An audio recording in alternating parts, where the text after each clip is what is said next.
coming off a very good year. I think Darnold is an upgrade. If nothing else, he's just a younger, more mobile athlete than Geno Smith. What did the Darnold contract tell you about Darnold, the Seahawks, going forward? Well, let's rewind it a little bit. Friday night, I'm actually at dinner trying to get the one night with the wife in 2 months, Colin. Geno Smith gets traded. Obviously, that tattoos the date night, Colin. But you know what? That's part of the business. We deal with it. Why did that happen? Geno Smith tried to get a contract extension with the Seahawks. That was on Friday night, the actual trade. You go back to Monday. They couldn't get the extension done. Thursday night, he requests the trade. Pete Carroll says, you know what? You're my guy, Geno. They've always maintained that great relationship.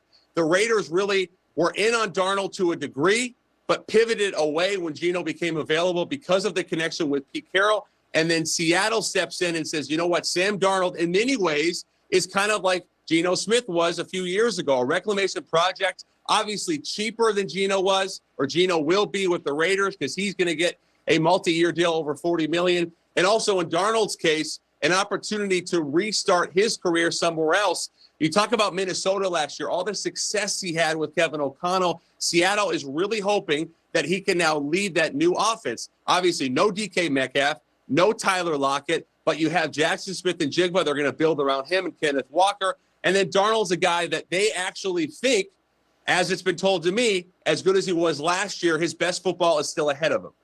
You know, the Brock Purdy stuff is interesting. So, you know, this was the Niners division years ago, and then the Rams started hitting on their draft picks. The Rams are very tough negotiators. They told Matt Stafford, that's the number. See ya. Cooper Kupp, we're moving off. So the Rams, meanwhile, the Niners got very loose. They started paying Debo and Brandon Ayuk. Well, word comes out because they wanted it out. Those days are over. We're moving off, guys. Negotiations are going to be much more firm. So I believe the Rams over the last 2 years have moved past San Francisco. They've drafted better, and they've been tougher on negotiations. And I think all this is a signal to Brock Purdy. We watch what the Rams are paying Stafford. You think you're getting 50 large, double Matt. You're not going to get – we're not paying you double Matt Stafford. What do you think the Brock Purdy number looks like and the deal looks like? Yeah, I don't think Brock Purdy is going to get what maybe he anticipated. And I agree with you on the Rams being smart and shrewd. And I like the move, going out and getting Devontae Adams. I love that move. But in terms of Purdy, Purdy's not going to get the 50, 55, 60 that he thought. Not after the year he just had. And I think the Niners really saw – what life was like for Brock Purdy when he didn't have the full arsenal. You know, Brandon Ayuk's not healthy. Debo didn't have the best year. McCaffrey's not healthy. They looked at Brock Purdy and they said, look, you're our guy, but you're not our guy at $50 million. You're not our guy at 55. I'm not even sure he gets to 48, 49. I think the right number for Brock Purdy is right in the mid-40s. That's the number that gives you enough roster flexibility.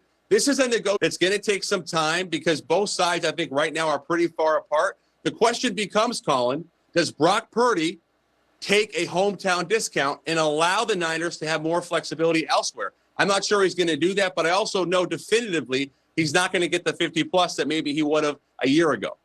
Aaron Rodgers, it looks like he's been reduced to the last guy getting picked in a pickup game. Everybody signed a deal. Every quarterback's got a spot except Aaron. Can you give us an update on that? So, you know, Aaron and Russell Wilson are the two veteran quarterbacks left that we're really looking at, right? And in terms of Aaron, he has to make a decision on what type of franchise, what type of structure he wants. It comes down to Pittsburgh and New York. Now, as it's been told to me, both teams have had talks, active talks with him, but nothing is necessarily imminent. I look at Aaron Rodgers, and I think the absolute best scenario for him is the Pittsburgh Steelers. The reason being is they have Pickens, they have Metcalf, they have a committed coach that's going to harness him. And I look at the Giants, and I say that's the absolute worst case for Aaron Rodgers. They don't have enough weapons. They don't have an offensive line other than Andrew Thomas, and they don't have a culture that's predicated on winning, with all due respect to Brian Daboll and Joe Shane. So I think right now, I would say the leader, I'm not saying it's going to happen, but but the leader to me is the Pittsburgh Steelers. They give him the best opportunity to have the most amount of success. And in terms of the market for Aaron Rodgers, he has a market. It's not robust. But if I'm him, I'm taking the job before Russell Wilson says, you know what, that's what I want. You know, it's interesting. Generally, the coach gets power over a GM. Like McVay's got ultimate say, or Sean Payton in Denver and Los Angeles, because the coach generally makes 2 to 3 times what the GM does. So I think it's interesting. Ben Johnson comes in for the Bears and basically says, yeah, Ryan Poles, your draft picks on the O-line stink.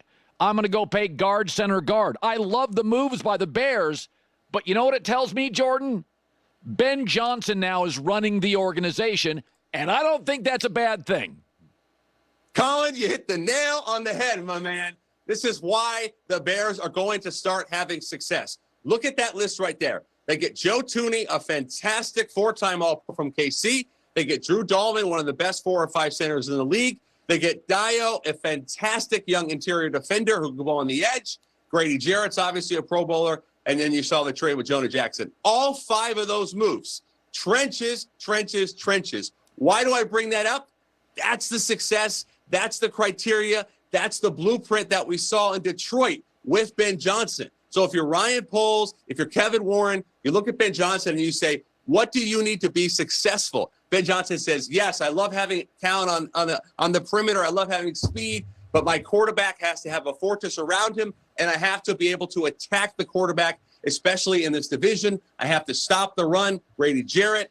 I just think this is exactly what the Chicago Bears have needed and what they've been missing for so long. Doesn't mean it's going to be instant success, Colin, but I look at this team, I look at this roster, I look at this coach, and I say that should be a playoff caliber team in 2025. So Sean Payton, I've got my own theories, but they get Hufanga and Greenlaw from the Niners, 3-year deals. Both guys are injury prone. Both guys are excellent playmakers. What did you make? Kind of a risky move or not? Hufanga I liked a lot, not necessarily at the price. It surprised me. Now, San Francisco wanted to keep him. They didn't have the money. So to get him at, I think it was 45, does that sound right? Yeah, I got to look at the numbers. It was. That's a big number for a guy that is a fantastic all-pro player, but has come off the injuries. It's a gamble worth taking if you're Denver because you were in the safety market. You were looking at Trayvon Moehrig. You were looking at Javon Holland. All these guys may be a little bit too pricey, especially at the top of the market. So you bring in Hufanga. And then Greenlaw, that's the move I really loved because Greenlaw at his best is a phenomenal player, and a lot of teams really, really liked and sought after Dre Greenlaw, Colin, because they saw the type of backer that can call the defense. That was what was told with me, that Dre Greenlaw gives you an opportunity to increase your intelligence defensively, your acumen. So you add those two together who can obviously play on a string to an otherwise really good defense. Obviously, Patrick Surtain, the best in football. I think this is exactly what Denver needed, but it's a little bit surprising to me that Sean Payton goes out and pays 2 defenders, especially the safety. Not saying I don't like it, but it did surprise me a little bit. Well, they're not paying the quarterback for several